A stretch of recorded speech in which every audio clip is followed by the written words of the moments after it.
Not just the event itself, but it's something we should always remember and keep in mind. This happens to be the 400th anniversary of the landing in Plymouth and of the Mayflower Compact and the beginnings of the permanent settlement in New England, which impacted the rest of the country, including older settlements in Virginia. Obviously, for the event itself and because of the atmosphere, I figured I'd bring some of my accoutrements with me. I have my English fowler, and I also have essentially a cavalry saber. But what I wanted to do, though, is I wanted to talk to you folks about the true story. I don't know if we have anybody in attendance today from the Plymouth area, but if you do, you know what is happening down there. Give you some news. The first thing was the official celebrations were turned into commemorations. Unfortunately, things got a little bit too, let's just say, apologetic. One of the blessings for the COVID Soviet coming through is a lot of things got canceled. And as a result, those groups of ours down there that keep to the true spirit of what the Pilgrims and the Separatists stood for and our faith and our foundations have taken over the celebrations this year. We started in August. In November, we're planning on being in Providence, where we're going to celebrate the 400th anniversary of the Mayflower Compact, where it was drawn up offshore of Providence with a Mayflower first anchored off of New England.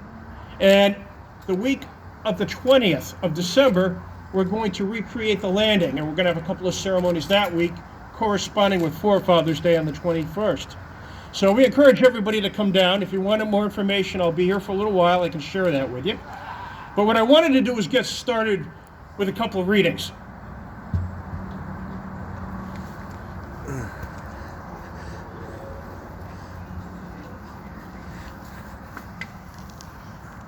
To get a good background as to what those settlers believed and what they stood for, I just want to read something for you.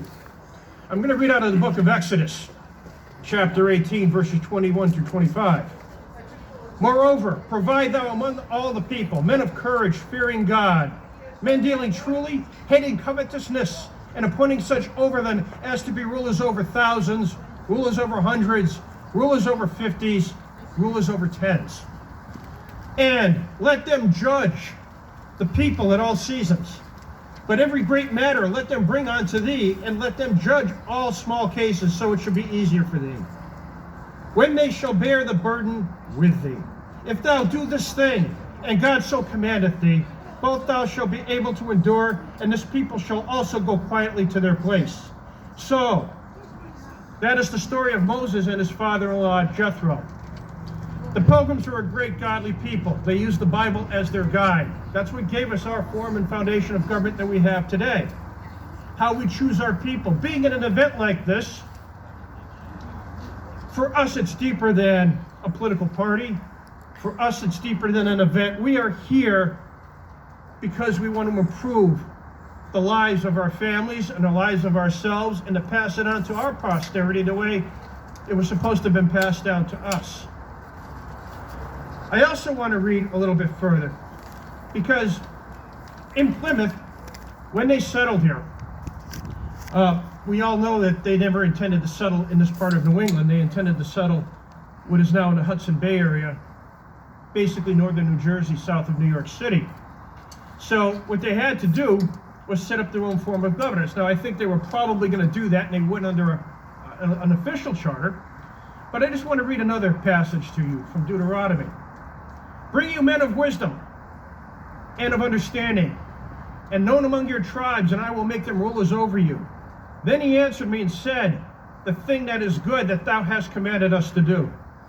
So I took the chiefs of your tribes, wise and known men, and made them rulers over you, captains over thousands, captains over hundreds, captains over 50, and captains over 10, and officers among your tribes. What that says, folks, many of us look at the scriptures and sometimes we gloss over them. We hear about what the forefathers, and that's what they did here. What they were describing at that instance was every form of governance from the bottom to the top. Yes, they listed from the top, but everything came from the bottom up. We are here talking about choosing a leader at the very, very top, but it's beyond that. It's beyond that because that gets us so far.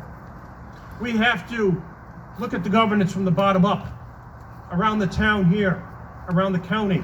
Those are the important lessons that I think we learn, from our separatist fathers. The other thing I wanted to talk about, I don't know how many people were here for the Second Amendment rally we had in June. How many? Okay. Well, at that point, I made an issue of this. Obviously, it was a Second Amendment rally, but I want to bring this up for a couple of reasons. The first reason, it was their means of defense. One of the things they did was they had picked their own leaders. In February of next year, we're going to be celebrating the 400th anniversary of the New Plymouth Guard. That was the militia unit, the trained band unit, that was essentially captained and started by Mal Standish. She was elected captain. They elected their own governor. They elected their own council. And then when they spread out to the different towns in Plymouth County and through southeastern Massachusetts and the Barnstable, Bristol counties today, they kept those with them. So when they grew, they had something in place where they would have a council, which finally led to a large colony with its own assembly. The other lesson we want to take from this is their rights came from God. They did not come from some government entity that demanded and commanded what they wanted to do. It was starting to happen over there, and that's another long story for another session, another speech, that was dealt with 20 years after they landed here. It's something called the English Civil War. But that's what they did here, and that's what they strove to do, and that is the legacy that we have here. The other thing I want to do, and again, I'd really encourage everybody who can to get up to Plymouth sometime this year. If you were lucky enough, you might be able to, or blessed enough, we may be able to get you a tour or two. But if you do, there are certain places we encourage you to visit. Obviously, they do a great job at the Jenny Museum. We encourage you to see the Rock, and the Rock is real. That's a whole other story by itself. But to go up and down the street, to go to the burial site, the sarcophagus where the first settlers, half of whom died that first year, and parenthetically, so did half of the crew of the Mayflower, including those who went back to England, died there from the same disease. Go up to Burial Hill, the site of the first fort where they defended themselves. Look at the legacy.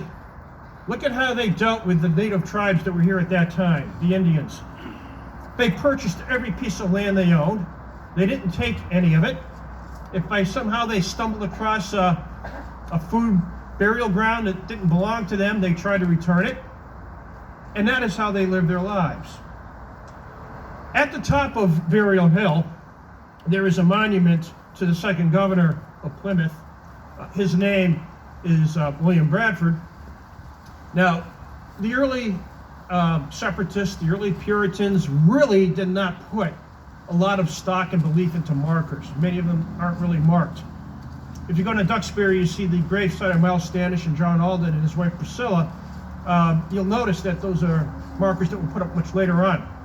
But so is this. But Bradford did have his own epitaph that was put on there.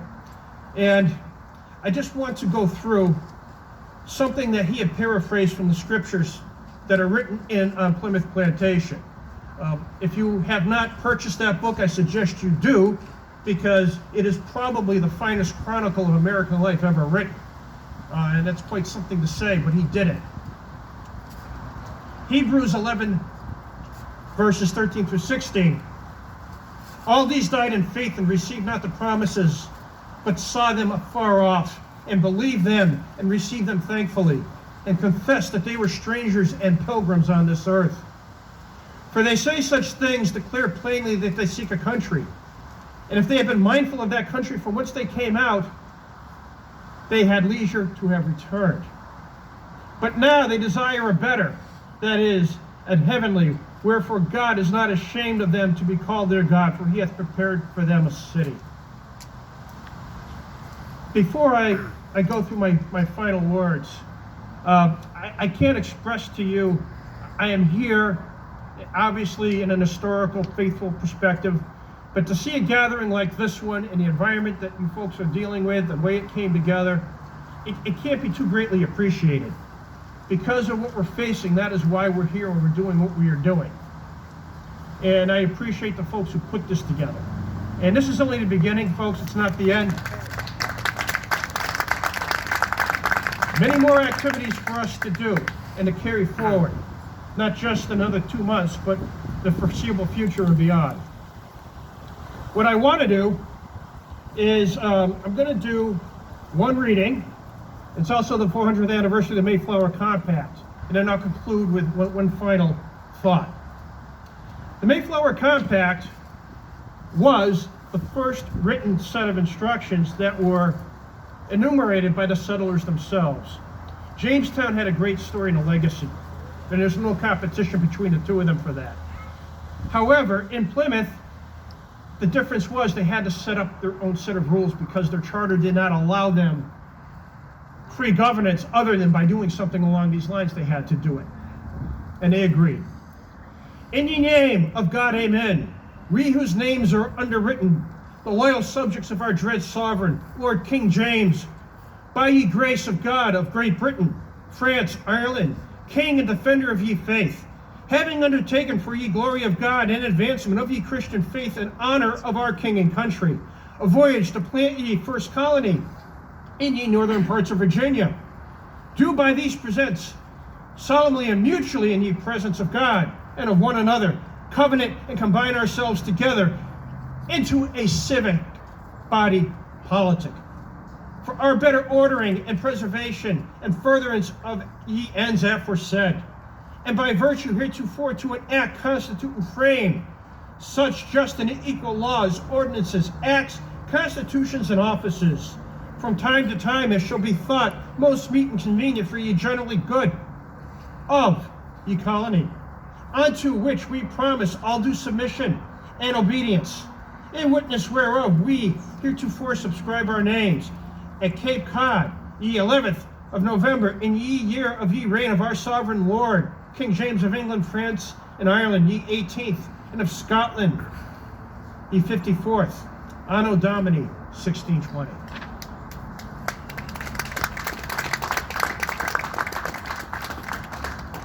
When you do come to Plymouth, because I have a feeling many of you will,